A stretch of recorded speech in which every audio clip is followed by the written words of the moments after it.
Un saludo con mucho cariño a todos mis hermanos, los nacidos de nuevo, y también a los seguidores, a los simpatizantes con la palabra de Dios que escuchan este evangelio. Una bendición a todos.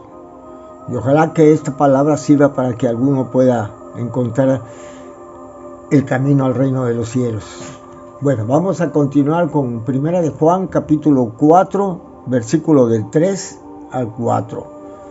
Y dice así, versículo 3, y todo espíritu que no confiesa que Jesucristo ha venido en carne, no es de Dios. Y este es el espíritu del anticristo, el cual vosotros habéis oído que viene y que ahora ya está en el mundo. Versículo 4, hijitos, vosotros sois de Dios y los habéis vencido, porque mayor es el que está en vosotros que el que está en el mundo. Bueno, aquí tenemos estos dos versículos muy buenos que nos hablan de las cosas que han pasado en la historia y las cosas que pueden pasar ahorita, ¿verdad? Prácticamente esta herejía que los apóstoles estaban tratando de combatir desde la época de Juan, desde la primera y segunda carta de Juan, hace más o menos como en el año 60 o 70, ¿verdad? Después de Cristo, empezaron a batallar con esto. Esta doctrina y esta corriente se puede llamar filosófica porque no se le podría llamar bíblica. Esta corriente doctrinal se llamaba docetismo, así le llamaban en aquella época, docetismo. Esta doctrina enseñaba que Jesús no vino en carne, que Jesús no fue humano, que Jesús fue 100% divino y que solamente aceptaba la parte divina de Cristo, pero no aceptaba la parte humana. Entonces, automáticamente en esta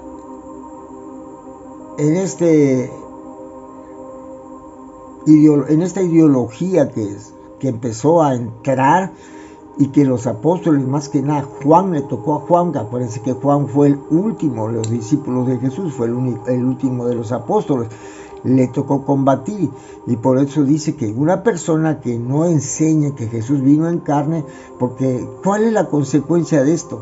Es que automáticamente el sacrificio de Cristo no es ideal, porque para que el sacrificio pueda llevarse a cabo tiene que ser una persona humana que tomaba el lugar de los pecadores, una persona humana que había vencido al diablo, que había dominado la ley, que había manejado la ley, y después tenía que presentar su cuerpo en sacrificio, por eso tenía que morir. La humanidad de Jesús tenía que morir para después levantarse de los muertos, de esta manera mostrándonos que Él tiene autoridad para tomar su vida, para ponerla y para volverlo a tomar, para levantarse de los muertos. O sea, que la muerte no tiene ninguna autoridad sobre Jesús. Esto es lo que realmente implica. Esto es lo que realmente implica que Jesús haya venido en carne, ¿verdad? Entonces, esta herejía estaba pegándole al centro del evangelio. Por eso es que era muy complicado para ellos que esto se pudiera, no causara estragos tan grandes en las iglesias que lo pudieran aceptar. Por eso Juan estaba trabajando muy duro para que estas cartas, estas advertencias de que tuvieran cuidado con esta enseñanza, porque el que enseña esta cosa no tiene el Espíritu de Dios, sino tiene el espíritu del anticristo, como vemos acá. Dice, y todo espíritu que no confiesa que Jesucristo ha venido en carne no es de Dios. Por eso en el versículo 1 de primera, en el versículo 1 del capítulo 4 de Juan, nos está mostrando que hay que discernir los espíritus. porque muchos engañadores han salido por el mundo. O sea, toda esa gente que está trayendo enseñanzas que chocan con la Biblia son personas que definitivamente están en grandes problemas. Son personas que están controlados no por el espíritu de la verdad, sino por el espíritu de la mentira, por algún espíritu inmundo, ¿sí? Como dice Timoteo, ¿verdad? Que en los últimos tiempos muchos iban a apostatar de la fe, ¿verdad? Enseñando doctrinas de espíritus de demonios, escuchando a espíritus de demonios. Entonces, las interpretaciones que muchas veces tú puedes, a la que puedes llegar, es inducida por una cantidad de espíritus. Cuando tienes el Espíritu Santo es más fuerte que las voces externas. Por lo tanto, es más difícil que te puedan engañar, ¿verdad? Es más difícil que te puedan engañar. Por eso dice, si fuera posible, engañaría a los escogidos. Pero Dios lo guarda y el maligno no lo toca. Por eso es imposible, o es muy raro, o no se debería de dar, o no se debe de dar, o no se da, de que una persona que esté ungida esté escuchando a los espíritus inmundos. Una persona que ha nacido de Dios tiene al Espíritu Santo como garantía que Dios le da para que pueda enfrentar este tipo de cosas. Dice, entonces aquí dice que este es el espíritu del anticristo, el cual vosotros habéis oído que viene y que ahora ya está en el mundo. Ese espíritu que ha empezado a permear la mentalidad de muchos seguidores, porque uno puede ser seguidor pero no nacido de nuevo, puede ser llamado pero no escogido. Hay muchos llamados pero son pocos los escogidos, como el mismo Jesucristo nos ha mostrado. Vamos a ver aquí algunos versículos que confirman el docetismo que estaba combatiendo Juan. ¿Sí? Que estaba combatiendo Juan. Tenemos acá en 1 de Juan 2:22, dice así: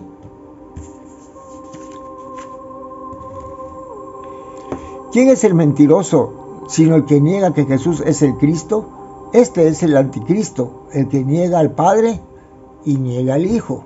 Entonces, cuando atacamos la identidad, por eso iglesia, deben de prepararse para que puedan por sí mismos descubrir la identidad de su Maestro, la identidad de nuestro Salvador, porque las herejías más grandes van en dos direcciones: negar la naturaleza humana de Cristo o negar la naturaleza divina de Cristo. Tenemos otra corriente que también, ya esto fue ya posterior, porque siempre trató de entrar pero no pudo, pero se empezó a meter a raíz de un presbítero cristiano que se llama Arrio.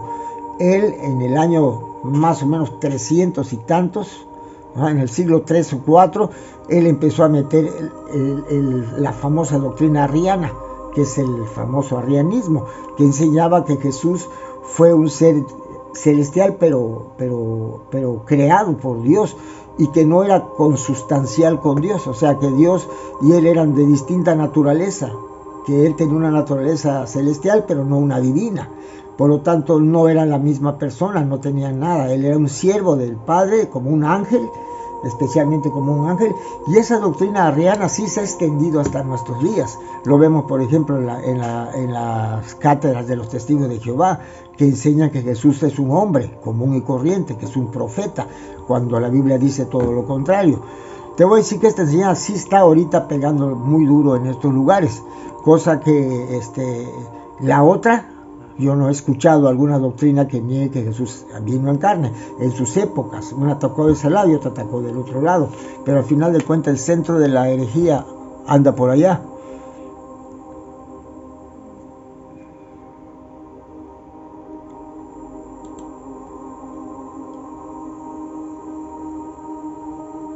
Dice acá en Tesalonicenses 2, del 7 al 8, dice así: porque ya está en acción el misterio de la iniquidad, solo que hay quien al presente lo detiene hasta que a su vez sea quitado de en medio. Entonces se manifestará aquel inicuo a quien el Señor matará con el espíritu de su boca y destruirá con el resplandor de su venida. Entonces esa apostasía que está creciendo y vemos ahorita que está llegando a su parte más alta, va a ser destruida por Jesús cuando venga.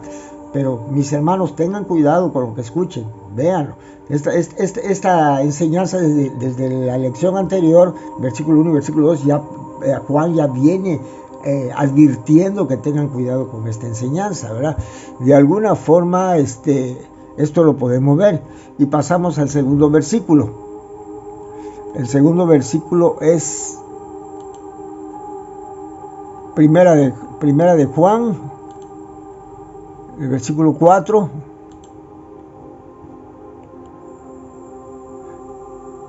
Dice: hijitos, vosotros sois de Dios y los habéis vencido, porque mayor es el que está en vosotros que el que está en el mundo. Automáticamente le digo, un cristiano, un nacido de nuevo, tiene que vencer a estas enseñanzas, no pueden engañarlo, difícilmente lo van a engañar, porque es nacido de Dios. Y la simiente que tiene le guarda y el diablo no lo puede tocar. La manera más grave que el diablo te puede tocar, no tanto en las acciones, sino como en las enseñanzas, el apostatar de la verdad doctrinal de Cristo, de la verdadera fe. Ese es un verdadero problema, ¿sí? Vamos a ver, aquí tenemos 1 Juan 4:6, que dice así: vosotros somos de Dios. El que conoce a Dios nos oye, el que no es de Dios no nos oye. En esto conocemos el espíritu de verdad y el espíritu de error. Si tú eres una persona bien documentada en las Escrituras, un investigador de las Escrituras, y tú le vienes y le traes a la persona la verdad escrita y la persona te lo rechaza, esa persona no es de Dios. El espíritu que lo controla no es el espíritu de Dios, ¿sí? Es obvio, cuando un líder que no es cristiano empieza a enseñar, obviamente se transmite la influencia de ese espíritu y va a gobernar también la fe de las personas que están escuchando. Pero hay que tener mucho cuidado a quien estamos escuchando. 1 Juan 4:16 dice: y nosotros hemos conocido y creído el amor que Dios tiene para con nosotros. Dios es amor, y el que permanece en Dios, el que permanece en amor permanece en Dios, y Dios es amor. ¿Sí? Dice acá 1 Juan 9:5-19. Dice así: sabemos que somos de Dios y el mundo entero está bajo el maligno. Aquí hay esto: si tú eres nacido de nuevo, eres de Dios. Si no, eres del maligno. El maligno controla la mente, la ideología, la idiosincrasia de las personas que no lo conocen. Entonces hay que tener mucho cuidado con esto, ¿verdad? Tenemos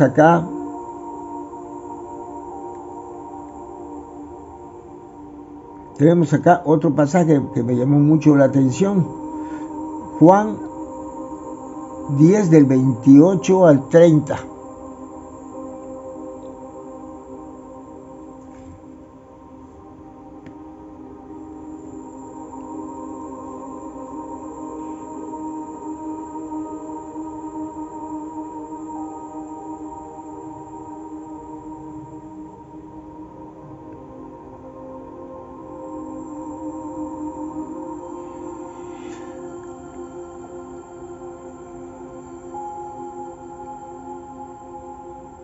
Dice en Juan 10, dice: yo les doy vida eterna y no perecerán jamás, ni nadie las arrebatará de mi mano. Mi Padre que me las dio es mayor que todos, y nadie las puede arrebatar de la mano de mi Padre. Yo y el Padre uno somos. Por ejemplo, esta enseñanza es clara de que la salvación es firme y jamás la puede perder nadie que haya nacido de nuevo, porque el que nace de nuevo está en las manos del Padre. Dice Jesucristo, dice Jesús, que los que el Padre le dio, Él no echa fuera a nadie, ni ninguno se perdió, sino que los rescató a todos. ¿Sí?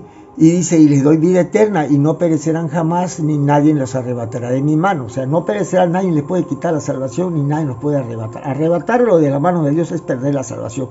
Hay muchas enseñanzas muy populares ahorita que enseñan que la salvación se pierde.